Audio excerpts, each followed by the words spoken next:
ভয়াবহ দাবানলের আগুনে দাউ দাউ করে পড়ছে ইসরায়েল।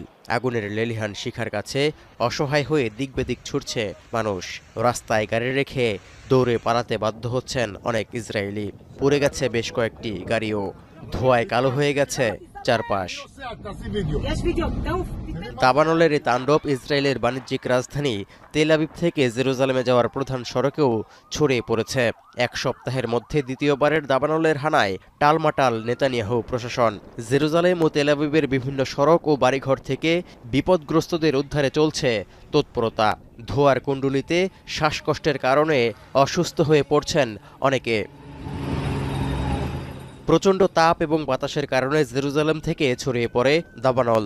ইসরায়েলি দমকল বাহিনী ছাড়াও বিমান এবং হেলিকপ্টার দিয়ে নেভানো যাচ্ছে না আগুন।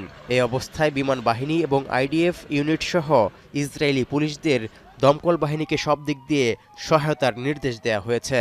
এমনকি বেশ কয়েকটি দেশের কাছে সাহায্যের আহ্বান জানিয়েছে ইসরায়েল। জারি করা হয়েছে জরুরি অবস্থাও। বোমা ও বুলেটের আঘাতে গাজায় নির্মম হত্যা ও ধ্বংসযজ্ঞের বিচার করতেই যেন ইসরায়েলিদের উপর গজব নাজিল করলেন মহান রব।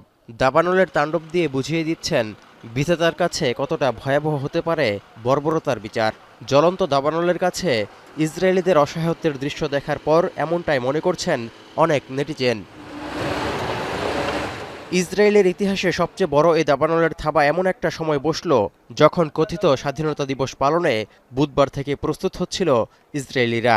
1948 সালের 14 মে লাখ লাখ ফিলিস্তিনিকে তাদের ভিটে মাটি থেকে উচ্ছেদ করে সেই ভূখণ্ডকে নিজেদের রাষ্ট্র হিসেবে দাবি করে আসছে ইসরায়েল। এত বছর পরও তাদের দখলদারিত্ব থামেনি। এবার দাবানলের হানায় ইসরায়েলিদের 77তম স্বাধীনতা দিবস পালনে ভাটা পড়ল। বারবেকিউ পার্টি সহ অনেক অনুষ্ঠান বাতিল করতে বাধ্য হয়েছে প্রশাসন। তৌহিদুর রহমান, এখন বিশ্ব। শাইনি চুলে এখন হবে সব হেয়ারস্টাইল। সিল্কোর দ্বিগুণ শাইনি চুল প্রতিদিন।